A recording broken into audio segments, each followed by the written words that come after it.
Namo tassa bhagavato arahato samma sambuddhassa. Namo tassa bhagavato arahato samma sambuddhassa. Namo tassa bhagavato arahato samma sambuddhassa. Buddhang dhammang sanghang namasami.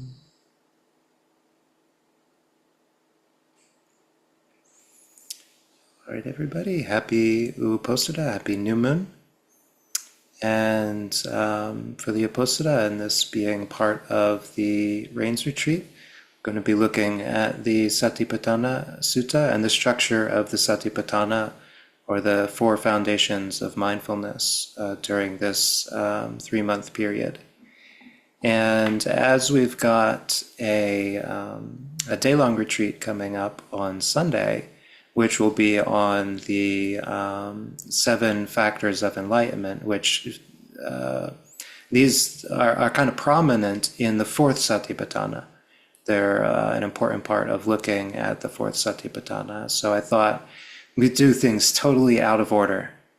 And we're going to look at the Fourth Satipatthana this evening and discuss that a bit as a sort of preparation for the day long, where we'll take one portion of the Fourth Satipatthana and look at it in depth. Now, the reason the Satipatthanas are numbered is, if you think about it, it makes sense kind of intuitively. It's not that they're labeled in order of importance. Any one of the 4 foundations of mindfulness can be used to full effect to liberate the mind, if it's developed and made much of. The reason they're ordered the way that they are, it appears to me, the Buddha didn't say explicitly, but it appears to me that they're ordered in terms of how difficult they are to develop, or how subtle they are. So starting with the first Satipatthana, which is the body, it's incredibly not subtle. We have bodies. That's something I can say definitively of everybody who could possibly hear this Dhamma talk, is that they have a body. And even though there are some parts of our body we can't necessarily see, like I can't see my own eyeballs, we can look in a mirror, or we can take a picture, or we can talk to somebody who also has working eyeballs and they can confirm, yes, you have eyeballs. And to a greater degree, yes, you have a body. So a body is a thing that's in the world that we can be mindful of. It follows the laws of physics. Yeah, and so it's not hard to develop mindfulness of the body. That's what we have to look for. The actual thing that's out in the world, moving about and following basic rules in the universe. The second one, the development of mindfulness around Vedana, or feeling tone. This is more subtle, but it's not that it's rare. Absolutely every experience we have through the 5 senses is going to have a feeling tone associated with it. So therefore, we're constantly having feeling tone. And fortunately for the mindfulness, it's sometimes consistent. Like we're sometimes having consistently unpleasant feeling. And that doesn't seem very fortunate. But in terms of like trying to develop mindfulness, trying to develop a continuous awareness of something, the fact that our feeling tone is not shifting dramatically from pleasant to unpleasant to neutral to pleasant to neutral to unpleasant, it makes it a bit easier to follow. We have a pain in our body, and we go, oh, that's a pain in my body. Oh, I am experiencing thoughts and ideas and perceptions based on this pain in my body. A little while later, we smell something really nice wafting through the air, some sort of pollen, and we're like, oh, that's very pleasant. And that sense contact brings with it pleasant Vedana, and it lingers for a bit. We're thinking, that was really nice. I wonder what that was. And then, oh, this is pleasant Vedana, and that's mindfulness around Vedana. Even more subtle, though, would be the nature of the mind. And this is where we get into a kind of mood of the mind. With the mind as the backdrop, we can recognize that certain ideas, perceptions, habits arise in certain kinds of mental landscapes, whether they be greedy or hateful or generous or kind. We can notice when we're in one of those moods because all of the thoughts kind of go along with that. And it's more subtle than feeling tone, because it's not just three choices. There's a bunch of different choices in terms of the different moods of mind that we can be having, and different dimensions of them, whether we have an expansive mind or a very contracted mind. But there's still stuff there we can follow, and it's fairly consistent. But then we get to the fourth Satipatthana, and we see why this is the fourth and last one in the list, because we're being asked to develop mindfulness around Dhammas. And Dhamma is a very multifunctional word, which can mean a lot of things, but in this context, there's two possible meanings. And one is mind objects, which Dhamma is literally the object that the mental sense base takes and perceives and feels about and all of that. It's its object. Or it could mean teachings. And again, the Buddha doesn't say explicitly, like, oh, by the way, when I say Dhamma, I mean this, not that. It kind of leaves it up to interpretation, but that's part of the fun of the Dhamma, right? Is that we get to explore for ourselves. And as we explore over periods of time and we return to the subject over and over again, our impression of what the Buddha is pointing to might actually change. Sometimes we might come to it and be like, oh, he's saying Dhammas. He's saying we've got to pay attention to the Dhamma and not pay attention to just nonsensical stuff. And that is how we develop mindfulness, this frame of mindfulness. And other times we can be like, oh, he's definitely saying, pay attention to our mind, pay attention to our thoughts. He's saying, pay attention to phenomena and be mindful of them, because that's what's making me suffer. It's phenomena. These phenomena keep coming up. That's why I suffer over, so that's what we have to be mindful of. And both of them are right answers. There's no wrong answer here. If we're investigating, if we're looking, if we're being mindful. The thing about mindfulness is, specifically, it deals with being aware of that which exists. We're not being aware of just any kind of thought that can possibly happen. Instead, we are paying attention to the thoughts that are arising. We're paying attention to the Dhammas, the phenomena that are happening. And this way, our mindfulness, it doesn't get stuck. It can continue. You know, we say, oh, I'm having this kind of thought. Oh, I'm having this kind of impression. And so the thing about Dhammas is, I say thoughts because this is one of the easiest ways to think about this base of mindfulness, or the objects that the mind is taking. We know what our thoughts are, yeah? And I think this is the most accessible thing for a meditator. It's like we sit down to meditate, it's like, okay, I'm going to pay attention to the breath. That was a thought. It came in an intention, right? But it had a little voice. It's like, okay, good. Now I'm going to sit, I'm going to meditate, and I'm going to meditate on the breath. What was that? It was a phenomena, right? And it's a thing. It's a compact thing, discernible thing that lasted for just a moment, and then it was gone. And it's part of the fact that it's gone a moment after it happens that lets us know that this is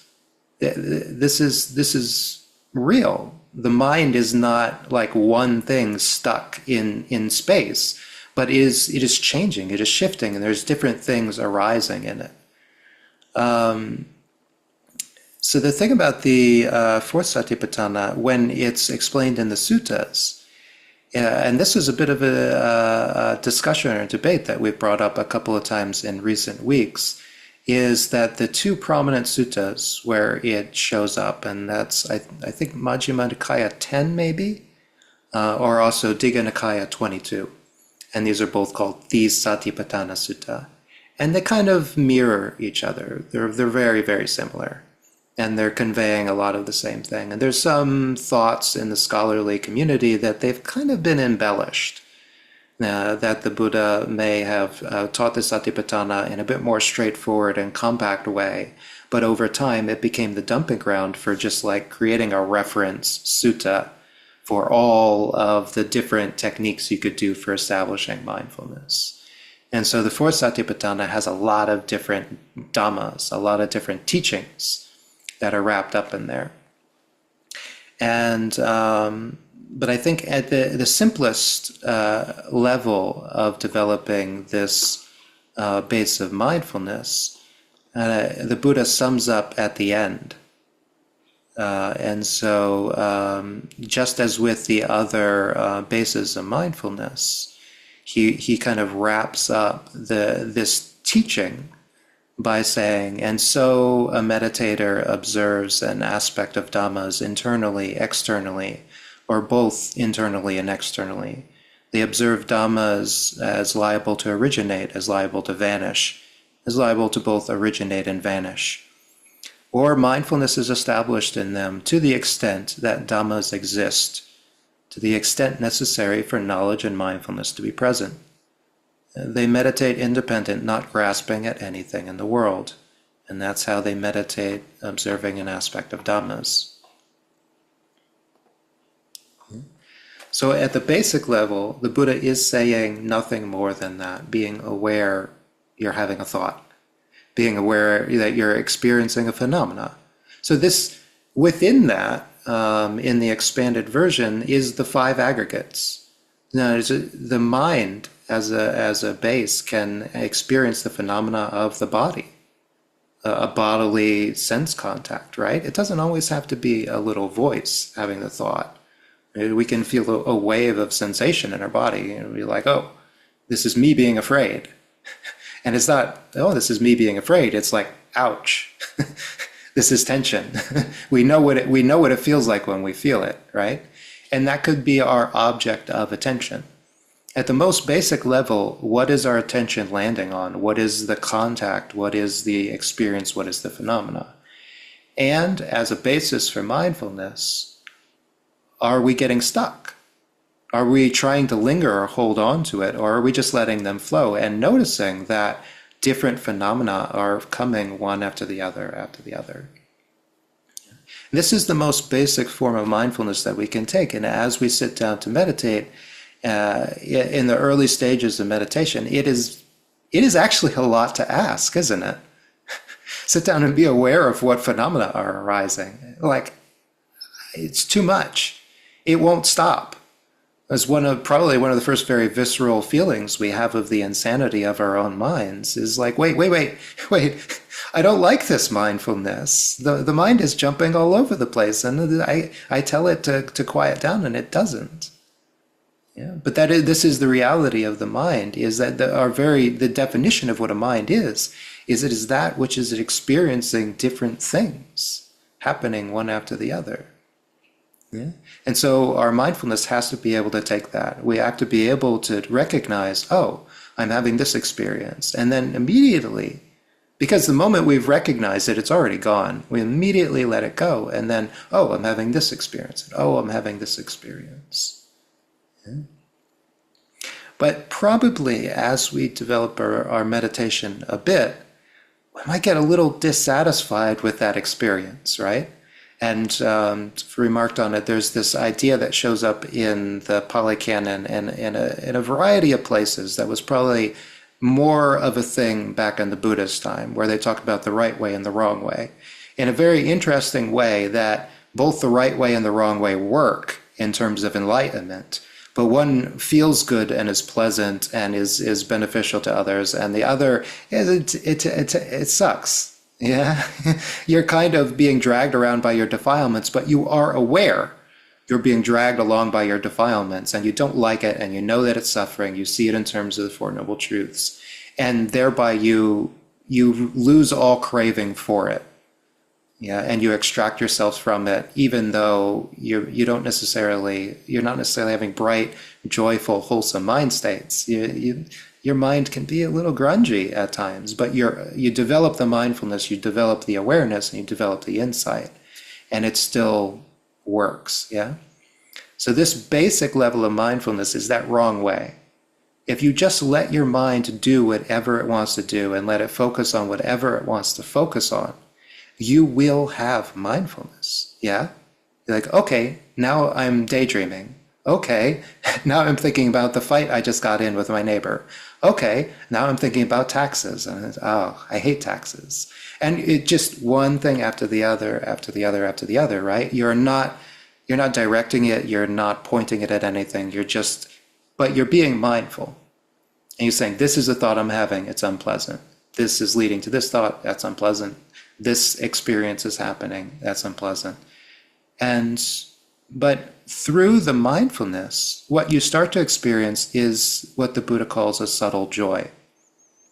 Namely, the joy of mindfulness, the joy of the non-dispersion of mind.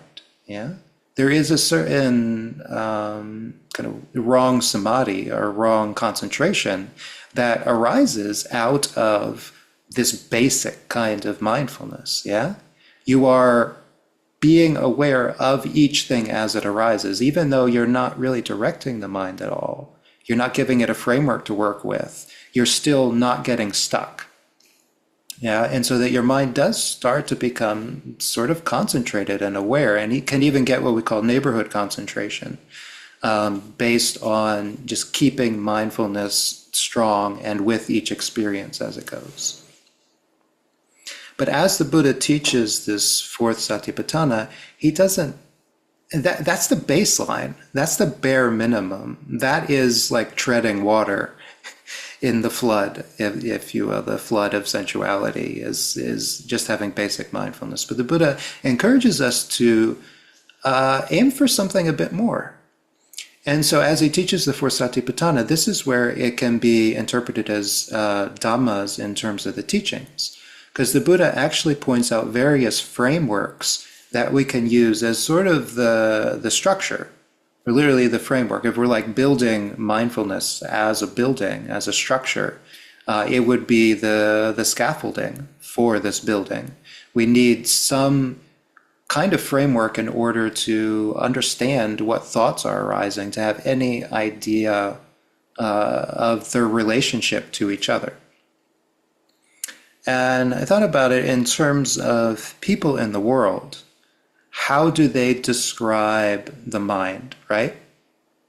Well, if they pay attention to the mind at all, they call it a train of thought, right? Or they call it a stream of consciousness. The worldly impression of the mind is it's just one thing after another. It's linear. And this is a one-dimensional understanding of the mind. Right? That's a basic degree. They don't really pay attention to their mind as this flexible, moving, changing collection of phenomena. They think, I have a mind. The mind is me. I'm having this thought, then I'm having this thought, then I'm having this thought. It's very locational. It's like there's only one thought going on at a time, and it's one after the other after the other. The only dimension is time.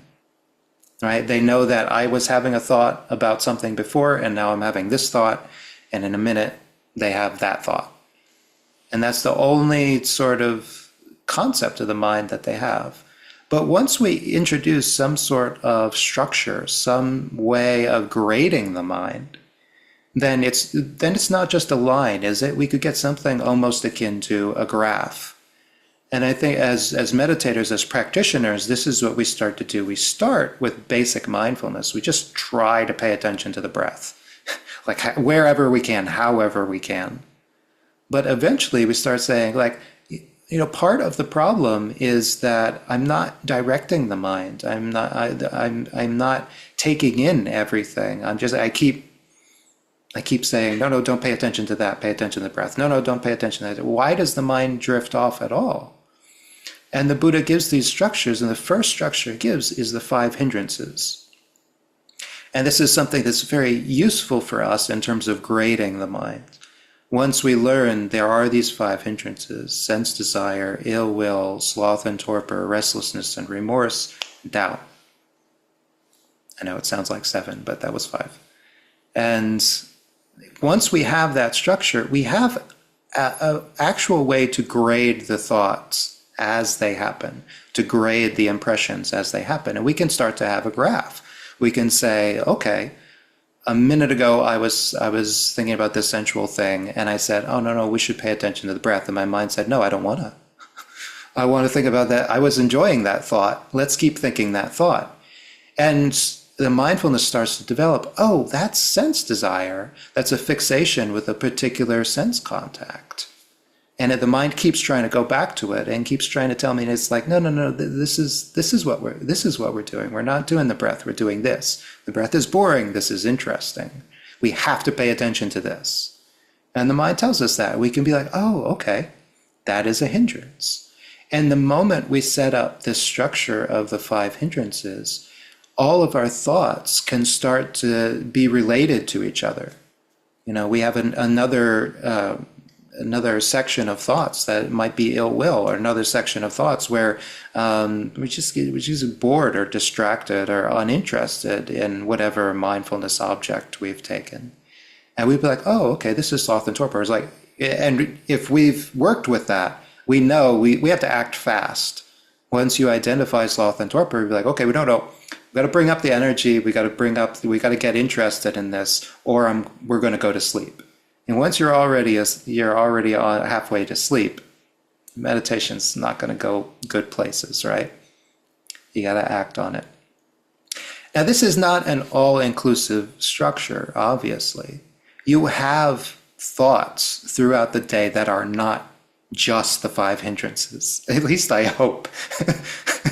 Yeah, it's a vote of confidence in the human condition that even the most distracted and worldly of people is not always consumed by the 5 hindrances. But it does give you a structure for looking at a lot of your thoughts. And those that fall outside of the 5 hindrances, like you have a thought about, I don't know, it's the air conditioning's on a little high, maybe I'll put on socks.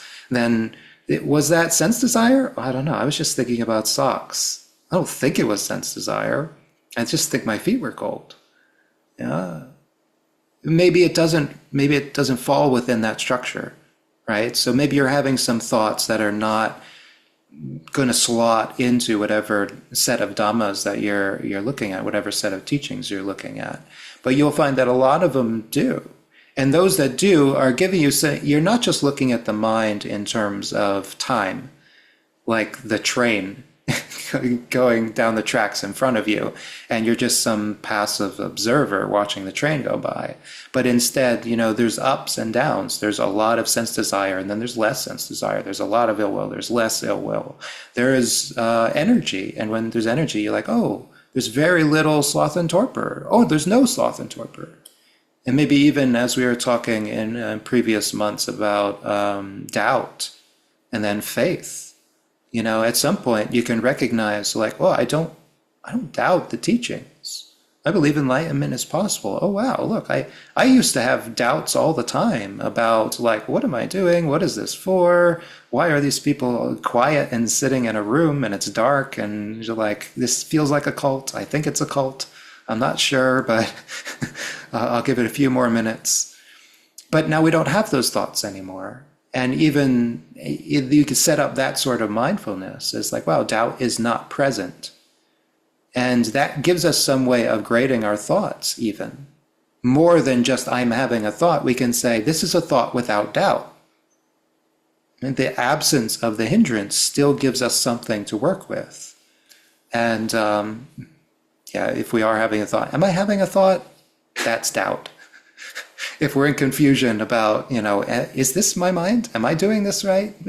Maybe that is the hindrance of doubt. Maybe we still got something to work with there.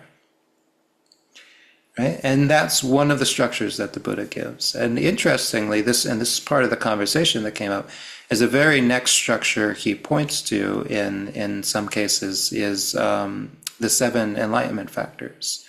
And I tend to think of these as going together quite well, right? We have what happens when your mind is distracted and is producing more avijja, more ignorance. That is the 5 hindrances. And the Buddha says, what is it that conditions ignorance? It's the 5 hindrances. And funny enough, ignorance conditions the 5 hindrances. And in that way, they perpetuate each other. They keep each other going. But what happens when there's not ignorance? What happens when there's awareness, when there's mindfulness, when there's attention? When we're actually with our experience and we're taking it in and we're interested, we're curious, we're enthusiastic even. Well, then we have the seven factors of enlightenment. And when the seven factors of enlightenment are present, we can know that the five hindrances are not present. Yeah, because in order for mindfulness to get firmly established, the five hindrances have to subside.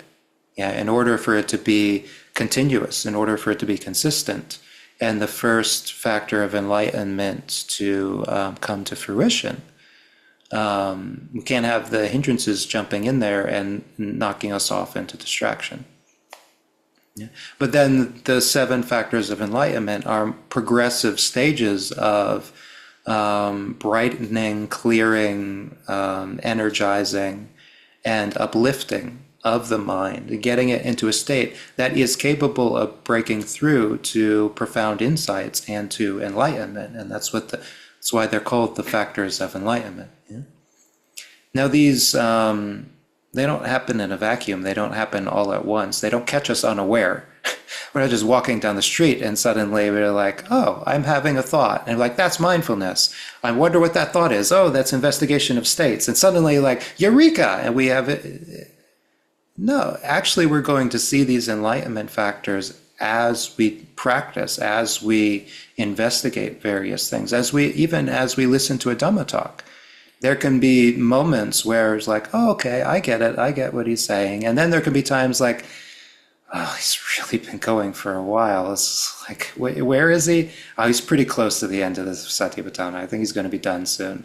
And we realize, okay, the energy, the investigation, the mindfulness is starting to wane.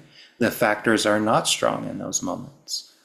And we've set up another structure in which we can see different variables rising and falling in prominence in the mind. And again, it's not going to be an all-inclusive structure. And I don't think we could create a structure, a net, that would catch every possible thought, every possible feeling, every possible perception, and give it a name, give it a value, give it a weight. Yeah. And I don't even think that would be a good pursuit. I don't think it's necessary for developing mindfulness. We just need a good enough structure, a good enough net, that we can be aware of a lot of the thoughts and how they relate to each other, a lot of the perceptions, a lot of the feelings and how they relate to each other. And once we've set up that structure, we've just got to keep with it, develop it. And this is how mindfulness actually gets continuous. Is once we've gotten to the point that we be like, okay, I'm paying attention to hindrances and enlightenment factors, and I'm looking for each of them, and then as they arise, is okay, that was a hindrance. And as the hindrances start to subside, oh, okay, this is mindfulness. Oh, okay, this is investigation of states. Oh, okay, I am energetic. I'm with my meditation object. I'm doing good. So things are happening here. And we can see that the thoughts that are going to arise, really separate from the mood of mind, are going to have a weight still. They're going to have a relationship. They're going to mean something. And this will help us anchor our mind in awareness. Because otherwise it's just a bunch of thoughts. We're just on a train going down a track. It doesn't mean anything. It's not going anywhere. And if we can remember way back when, before we even heard of meditation or the Four Noble Truths or practice or Buddha Dhamma Sangha or any of that, this was our life. This was our experience, right? The train of thought was just going down the tracks, and things didn't have a relationship. They didn't have a destination. We just kept going with certain lines of thought until we got to the end of the tracks, until we got disinterested or we got distracted by something else, and then we started paying attention to something else. But with this as a structure, even just setting up basic structures of like, okay, I'm going to be aware, things are impermanent, the mind is changing, I'm going to be aware of each impression as it comes up. Or taking it a step further and setting up a structure. And it was like, okay, we're going to look at the enlightenment factors. There's one of them. Okay, there's another. This is good. As soon as we start to do it, as soon as things start to fall in place, then we will say, this is mindfulness. Yeah, and it won't be a theoretical construct. It won't be something that we've read about in a book. It'll be something that we're experiencing in the moment. Okay. All of that craziness that was going in my mind, now it has a direction. And the direction, when we establish this foundation of mindfulness, is towards enlightenment.